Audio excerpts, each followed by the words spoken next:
एक बहुत गरीब लड़का था।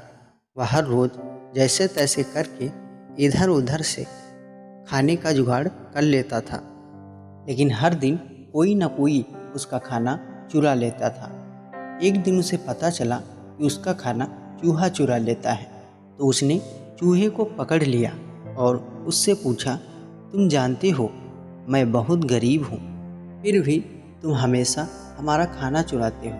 अगर तुम्हें चोरी करनी है तो तुम एक अमीर आदमी का खाना चुराओ, जिससे उनको कोई फर्क नहीं पड़ेगा। तो चूहे ने लड़के से कहा, तुम कितनी भी कोशिश कर लो, तुम्हारे अपने जीवन में उतना ही मिलेगा जितना तुम्हारे भाग्य में लिखा है।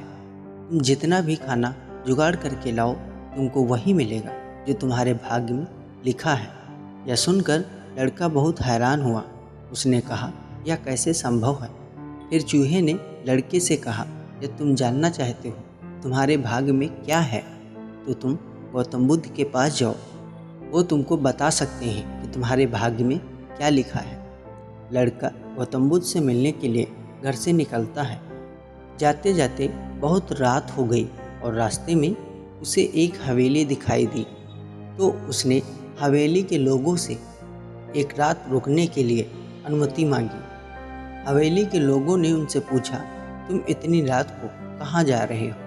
लड़के ने कहा, मैं अपना भाग्य जानने के लिए गौतम बुद्ध के पास जा रहा हूँ। फिर उन्होंने लड़के से कहा, क्या तुम हमारे लिए गौतम बुद्ध से एक बात पूछ सकते हो कि हमारी एक 16 साल की बेटी है जो बात नहीं कर सकती है, क्या करने से उसके गले में आवाज़ वापस आएगी?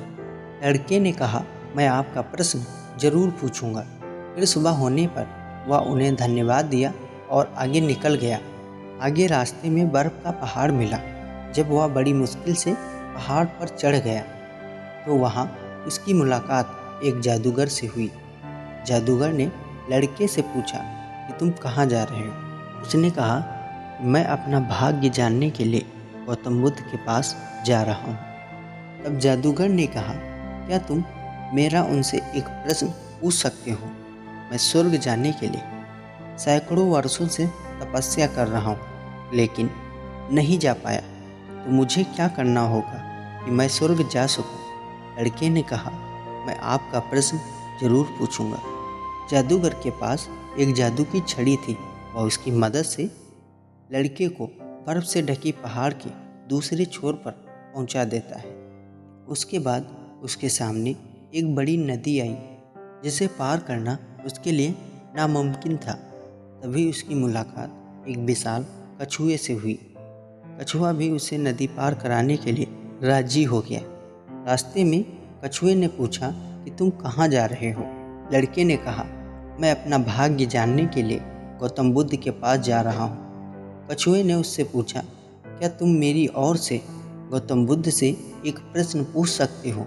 मैं 500 वर्षों से ड्रैगन बनने की कोशिश कर रहा हूँ, लेकिन मैं नहीं बन पाया, तो मैं ऐसा क्या करूँ जिससे मैं ड्रैगन बन सकता हूँ? लड़के ने कहा, ठीक है, मैं आपका सवाल ज़रूर पूछूंगा। कछुए ने उसे अपनी पीठ पर बिठाया और नदी पार करा दिया। आखिरकार वह लड़का गौतम बुद्ध के पास आ पहुँचा। वहाँ उसने और भी बहुत सारे लोगों को बैठे हुए देखा। गौतम बुद्ध ने कहा कि मैं एक व्यक्ति के लिए सिर्फ 3 प्रश्नों का उत्तर दूंगा। लड़का चिंतित हो गया क्योंकि उसे 4 प्रश्न पूछने थे। लड़का सोचने लगा कि मैं कौन से वह 3 प्रश्न पूछूं। उसने उस कछुए के बारे में सोचा जो 500 वर्षों से ड्रैगन बनने की कोशिश कर रहा है, वह जादूगर जो स्वर्ग जाने के लिए सैकड़ों वर्षों से तपस्या कर रहा है, और वह लड़की बिना बात किए अपना पूरा जीवन कैसे बिताएगी। फिर उसने मन ही मन में सोचा, मैं तो बस एक गरीब भिखारी हूँ, भीख मांगकर गुजारा कर सकता हूँ, लेकिन कछुआ, जादूगर और लड़की की समस्या मुझसे कहीं ज़्यादा बड़ी है। यह सोचकर लड़के ने खुद का सवाल नहीं किया, बल्कि उन तीनों के सवाल गौतम बुद्ध से पूछे। भगवान बुद्ध ने कहा, कछुआ 500 सालों से ड्रैगन बनने की कोशिश कर रहा है, लेकिन वह अपने कवच को छोड़ने को तैयार नहीं है। वह तब तक ड्रैगन नहीं बन सकता जब तक वह अपना कवच नहीं छोड़ देता। जादूगर स्वर्ग जाने के लिए सैकड़ों वर्षों से तपस्या कर रहा है, लेकिन जब तक वह जादुई छड़ी उसके पास रहेगी तब तक वह उसे स्वर्ग जाने से रोकती रहेगी। अगर वह स्वर्ग जाना चाहता है तो उसे उस जादुई छड़ी को छोड़ना होगा, और जिस दिन वह लड़की अपना जीवन साथी चुनेगी उस दिन से लड़की बात करने लगेगी। लड़के ने गौतम बुद्ध को धन्यवाद दिया और वहाँ से प्रस्थान किया। वह कछुए के पास आया और उससे कहने लगा कि गौतम बुद्ध ने कहा है, अगर आपको ड्रैगन बनना है तो आपको अपना कवच छोड़ना होगा। यह सुनते ही कछुए ने अपना कवच खोला। उसके अंदर कई कीमती मोती मिले। कछुए ने उन मोतियों को लड़के को दे दिया और ड्रैगन बन गया। फिर वह लड़का जादूगर के पास आया और बोला, अगर आपको स्वर्ग जाना है तो आपको यह जादुई छड़ी छोड़ना होगा। जादूगर ने वह जादुई छड़ी लड़के को दे दी और स्वर्ग चला गया। फिर वह उस हवेली में गया जहाँ उसने पहली रात बिताई थी।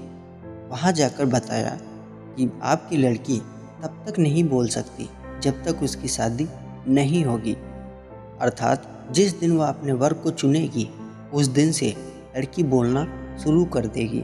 उसकी माँ ने कहा, तुमसे अच्छा वर कौन हो सकता है, और उससे शादी करा दी और लड़की बोलने लगी। तो इस तरह लड़के को धन, शक्ति और सुंदर जीवन साथी मिल गया। तो दोस्तों, इस छोटी सी कहानी से हमें दो सीख मिलती हैं। अगर आप कुछ पाना चाहते हो तो आपको कुछ छोड़ना होगा। जैसे कछुआ अपनी सुरक्षा कवच छोड़ गया, वह वैसे ही ड्रैगन बन गया। जादूगर ने अपनी जादुई छड़ी छोड़ दी ताकि वह स्वर्ग जा सके, और लड़की एक अमीर परिवार से ताल्लुक़ रखती थी, लेकिन उसने अपने जीवन साथी के रूप में एक भिखारी को चुना और वह उसके बाद ही अपनी आवाज़ को वापस पा लिया। इसलिए मैं कहूँगा कि आप कुछ भी हो सकते हैं यदि आप अपना आराम छोड़ दें और कुछ करने की कोशिश करें। और दूसरा, अगर आपको लगता है कि आपके जीवन में बहुत सारी समस्याएं हैं तो उन लोगों के बारे में सोचें जिनके पास रहने के लिए कोई घर नहीं है, खाने के लिए रोटी नहीं है, कोई देख नहीं सकता, कोई चल नहीं सकता। तो आपकी समस्या उनसे बड़ी तो नहीं हो सकती। जब हम अपनी समस्याओं के बावजूद दूसरों की समस्याओं को हल करने का प्रयास करते हैं तो हमारी समस्याओं का समाधान भी अपने आप हो जाता है। जैसे लड़के ने भगवान बुद्ध को अपनी समस्याओं के बारे में नहीं बताया, बल्कि कछुए, जादूगर और लड़की के बारे में बताया। नतीजन लड़के को अपने जीवन में बहुत कुछ मिला। तो दोस्तों, इसी कहानी के साथ कर दिखाएं कुछ ऐसा कि दुनिया करना चाहे आप जैसा, क्योंकि जीतेगा वही जो कुछ करके दिखाएगा। धन्यवाद।